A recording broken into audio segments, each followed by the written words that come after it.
Well, in this bar, eating a dick this lass who was given us a hackies on it. She was high and drink, doing a gob, and it was gone straight to her head. She was mortal reach, she was come out and she goes, have you got a snout? I goes, I've got now.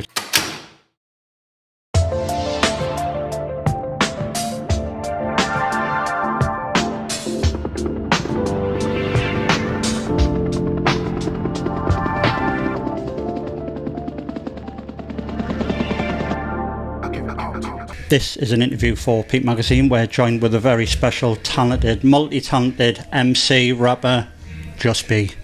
Hello there, how you doing? Mate, we've been trying to do this for how long?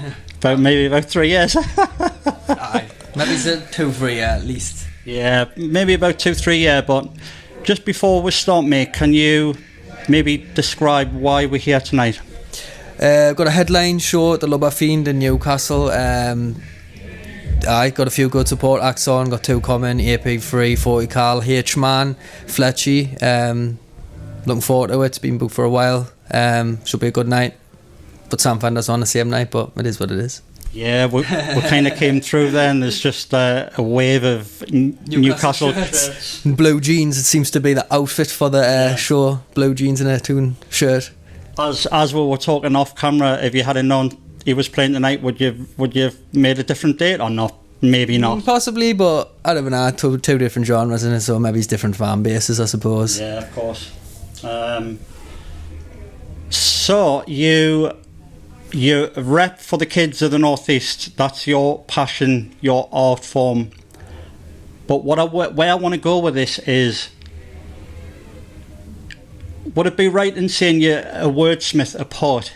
Yeah, I'd like to think so. I'd like to think that my lyrics are a bit more well thought out and metaphorically good, so to speak. Mm-hmm. And a bit more, what's the word, introspective, possibly. Mm-hmm. So because you're a bit of a wordsmith and you like to play around with words, we're going to do like a little game where your lyrics, your dialect is from the outset broad Geordie. Yeah, I would say so. Aye. So I'm gonna do something. I'm gonna read something that I've kind of wrote out rough, and then hopefully for the viewers won't really know what I'm talking about outside of Newcastle, but you're gonna understand every word. So when I say the sentence, could you maybe just explain to the viewers what I've just said? I mean, people might be able to get it, but some people won't. Right, well then let's go. So I'm going to try and do this as a homage to you. So, we're in this bar eating a dick this lass who was given us a hackies on it. She was high and drink, doing a gob, and it was gone straight to her head. She was mortal reach, she was come out and she goes, have you got a snout? I goes, I've got now, just one for myself. And she goes, I'm going to see the Ben's father to lend some coin to buy a few snouts. I goes, yeah, now to deal with me. So they haven't gone on like that, and yeah, shooting and balling and all that like. The drink's gone straight to your nap. Get yourself away, gone the long way round your actually. I seen her going down the road and I sparked up and I had a little laugh to myself. What, you want me to explain that? What did I just say there? From what I got from that was some girl was looking at you. She asked for a cigarette. You said that you didn't have any. She was going to ask her partner for one. And then she left, but she went the long way around, and then you left and lit up a tab. Is that right? Did I get that? It was pretty long-winded. Spot on. Was it? Was that it? When I was pretty long-winded, I was like, oh jeez, I'm going to miss somebody out. I think I got it then. I think I done that quite fast. I know, it was pretty fast to be fair. Not as fast as him, but I'm trying. It was kind of fast. What I failed to mention as well was Just Be Rob. He's not actually a Geordie, so that what I just said there, he got every word. He's actually a Northumbrian. That's right. Which is for the people who don't know, it's about 20-30 miles outside of Newcastle, and in his dialect. Is peep-matic. Peep-matic comes from the miners of Ashington, but it's a string from the Geordie Newcastle accent, and I may add that the Geordie dialect is the oldest dialect in England. Oh, really? And it's preserved still. So we're just giving homage to the dialect of the Geordie language. Yeah.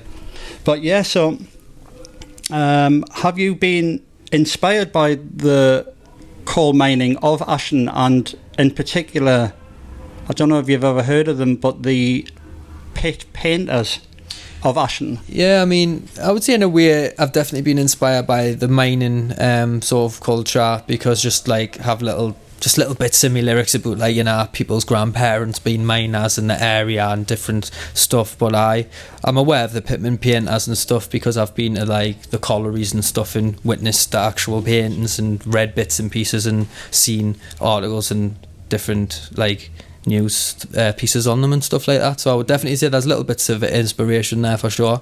Oh, great! That's good to hear, because as when you think of the mining community, and especially the dialect, it's starting to like die out, starting to go away. But maybe in your music, you're keeping that alive, you know? Yeah, in a way, like definitely for even older or newer fans of mine will. For one of the first things I always say is like literally like, oh, you're still like literally rapping your Ashton accent, which I think's good because like it's different, you know what I mean? So that's always a comment I get. Oh, brilliant, that, mate. Your music has strong ties to local identity. How was your style developed? I would say like started from rave MCing as a youth, like in local youth centre, stuff like that, house parties, people's bedrooms and stuff like that.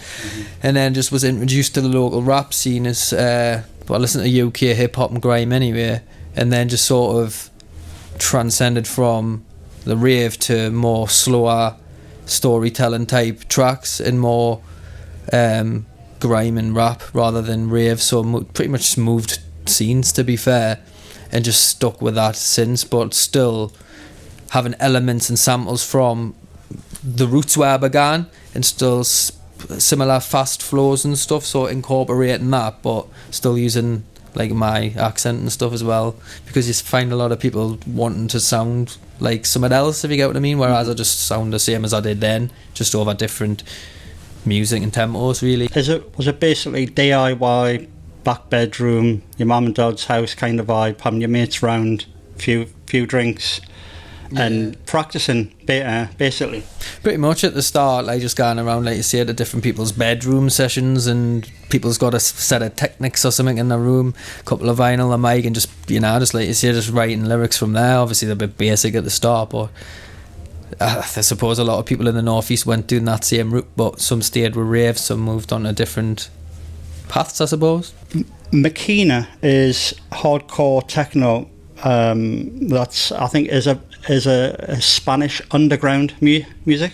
Is that right? That's right. Makina's from like Spain, from the rave over there, and obviously it's been brought across here, and then obviously it was played in the likes of the New Monkey and stuff, and it's still going to this day. Yeah, can I ask about the New Monkey? But is monkey music a term for a style of music, or is New Monkey a club from Sunderland? Yeah, it's the club in Sunderland, but some people still... Wait, it's obviously shut now. I was never old enough to go. It was shut by the time I was old enough to go on, but people still call like, oh, get the monkey on, but obviously it's just because obviously a lot of people used to listen to the sets from the New Monkey on the tapes or the CDs, but so all the rave and stuff in this region, people just say monkey, whereas it comes from the club. Cool. So would it be fair to say that your style has developed from Makina? I would say it has, yeah. Like I said, that's what I first started doing, like in local youth centres and stuff. I've done raves and stuff and all as a teenager coming up and that, but then I obviously moved across to grime and rap, but that's where it began for me. Mm-hmm. What is the differences between rave and Makina? Is it much the same thing? Yeah, it's just a different sort of subgenre. It's the same. It's sort of electronic dance music. Mm-hmm. Would you yourself now, as a musician, would you benefit from some kind of marketing manager or some kind of development agency with your career now as it is right now? And I'm speaking not just for you, but for your friends as well, and your the guys who rap with you. Would you benefit from that, or are you of the mindset that it's not needed and you can probably DIY this yourself, and you have been doing? I would say to an extent it's a bit of a mixed answer, because obviously some opportunities you do need these links that people have with who are in these agencies to then get you gigs at certain places who have, you know, what's the word, like networking opportunities and stuff. Obviously if you're doing it yourself, sometimes you can't have access to these things because you just don't know about them or who these people are. So I sort of, like you said, promotional or whatever PR sort of agency, it would be beneficial for anyone, to be fair, in the scene, as there's a lot of people trying to just do it themselves, and sometimes it can be hard. You can be hit with obstacles. Financially it's hard, because obviously if you're putting on your own gigs, it's coming out your own pocket. Music videos comes out your own pocket, recording everything basically. So it would be nice to have some type of funding there. Got you. Because why I'm asking, because I've interviewed a good friend of yours, H-Man. Yeah. And I've also interviewed a guy called Black Twang. Right. That was a couple of years ago. And they both say different things, whereas H-Man said he didn't want, don't quote us on this, but if you want to have a look back through the interview, he said something along the lines of he wouldn't want anyone coming in and messing around with his art. Because that's his, and that's fair enough. Yeah, I understand that. Creatively, I wouldn't want someone to tell us what I can and can't do.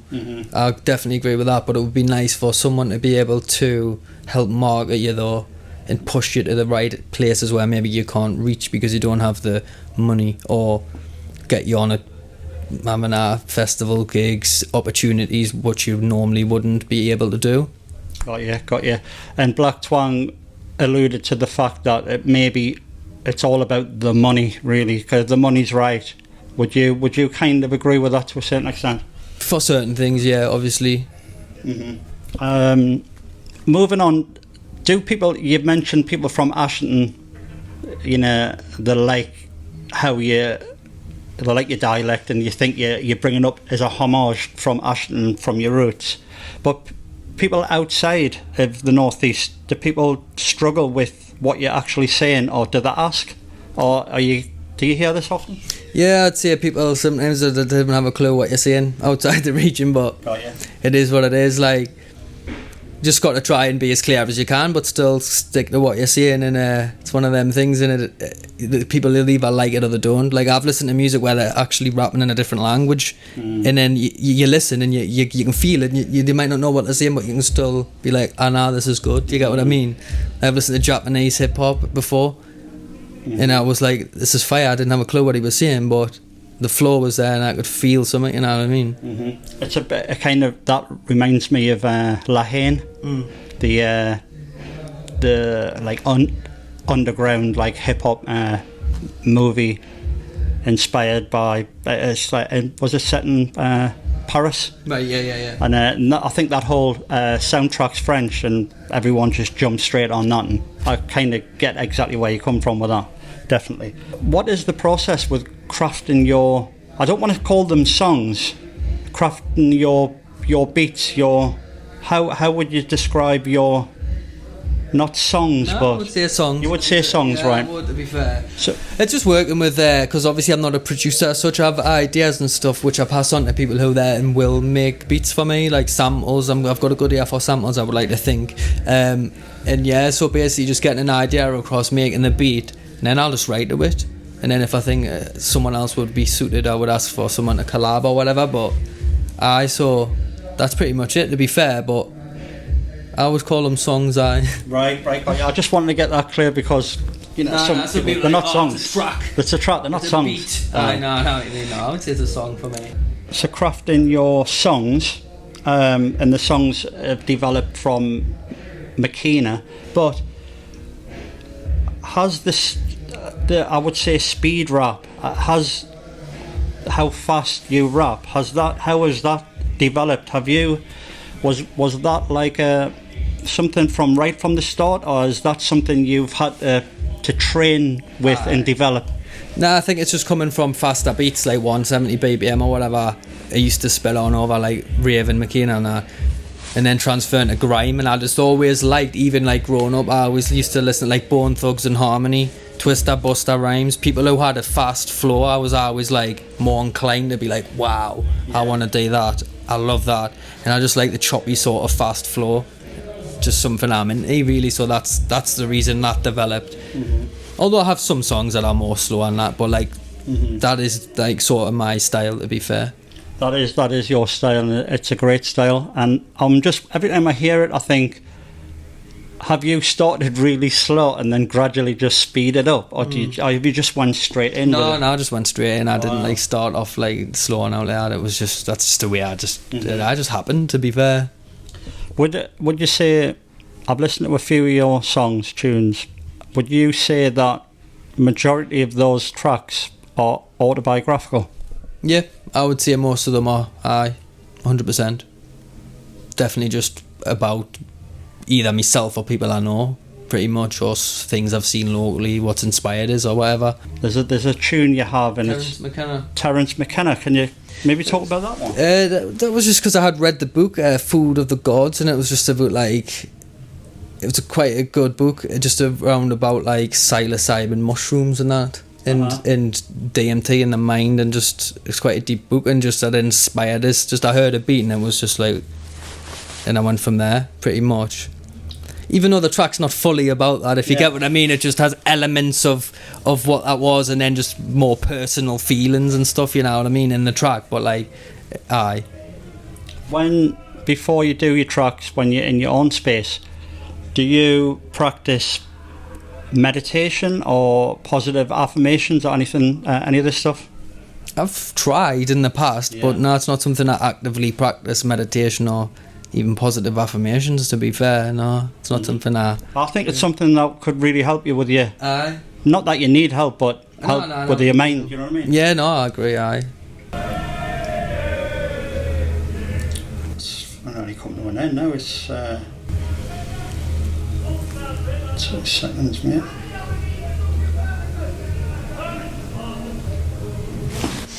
2 seconds, Mary, just check me time. Of course. No, not that I'm rushing you, no. I'm just here, people inside who are just have a little drink of water. Too early to be here. Because I recognise voices out there, and they'll probably come in here, but they're far too early to be here. It's normal 7, get away. Oh, right, got you. That's what I can just hear people outside saying, that was definitely one of me pals. Literally what I just heard there. I mean, fair one, like, but you're too early, get away. Can't see Sam Fender come back. Go over a pint and come back. Can't see Sam Fender get yourself back, you're too early. So what's the plans for the future for Just Be? Could you maybe talk about your latest album, and what was the process with that, and did you do anything different? I think the process with this album was I just wanted to release like a full album. I aimed for 10 tracks, but I think it had 9 in the end. A couple got scrapped because it just didn't fit the listing, if you get what I mean. They were just out of place, so a couple got scrapped. But I had just been dropping EPs for years, like, and I never really dropped a feature-length album. Like, me and H-Man had collaboratively done a couple, but like 2015 was the first one we done. It's like a decade ago. Then we done one in 2018 together, I think, or 2019, which was the second one we done, and we've worked on a third one, which has just never been finished. We'll get there, but we've been working on that since years. But I just wanted to release like a solo album, self-titled album, to be fair, and just took a few years, and then it nearly didn't happen because just whatever, I just stopped for a bit. But then I managed to get that finished. So now I'm unsure what's happening next. I'm just doing a couple of collaborative things with other artists and stuff, but I'm not really putting any titles on anything. I'm not going to be like, I'm going to do this, I'm going to do that. I'm just kind of just going with the flow at the minute. Just to jump back on H-Man, when I interviewed him, he said you both were at a gig kind of known each other, right? And then he done his set and he came off thinking that was brilliant, and then he's looked round and then heard you, and he was like, what the fuck, like who the fuck's this kid? But I met Just Be doing the rave because he was on it at the Sage. I was on first. I remember rocking it, coming off, walking past the dance floor, thinking I was the boy there, and then I had just heard P-to-the-O, and I heard him. I was like, who the fuck's this kid? I want to meet him. And then once we met, we started doing tunes, mate, and just been together ever since, really. Could you elaborate on that? I think we both had the opportunity, just probably teenagers, if I remember, it was that long ago, but just to MC at the Sage in Gateshead, which is now the Glass House. and it was just like different people from different local authorities or whatever, like groups of lads really jumping on with I can't remember who it was, might have been Rock Eye or someone like that, someone who was like a bigger rave MC at the time. And then it was like we just jumped on, and then like I remember seeing him and being like aye, and then obviously I went on, I think we went on at the end maybe, or aye, and then obviously he was like, whoa, who's that, whatever, and then a couple of years later then we're linked up and like both started doing hip hop and all that, and it's like, oh, you're that guy from the thingy, aren't you? And it was just a mad coincidence, but then again it's not because it's a small place, the northeast, but you know what I mean, it was still a bit of a coincidence how we met, and we'd already met before. We hadn't met, we'd just seen each other. Well, some people think that there's not a coincidence, that was kind of meant to happen. Aye, true. Well, I probably agree with that, aye, because then it was years later, and then, you know, the link was there. We had seen each other, but we didn't know each other, kind of thing. I think your style, H-Man style, it's like a match made in heaven. I really like the style, love the music, and I think you two bouncing off each other, the chemistry is there, you know. Yeah. Have you heard that before? Yeah, definitely, aye, for years. But I think you're right. I think obviously we've got different voices, but the styles and the flows and the lyrics just, like you say, just match, and it just works. So that's why we've probably done about 50 tunes together over the years. Yeah. Mate, thanks for giving us the opportunity to come down, and thanks for asking us to come down as well. It's been in the making for a lot of years, but hopefully this is going to be worth it. I'm sure it is. Yeah. Is there anything you'd like to say, or that I haven't picked up on, or no. Any shout outs or anything coming up for yourself in the future? Nah, just looking for maybe a possible project with another rapper who I actually really look up to from the northeast. I'll not give it away, but we've got that coming hopefully soon. When that comes, mate, I hope you give us the exclusive. Oh, definitely I will. Cheers, bro. Thanks, mate. Nice one, bro.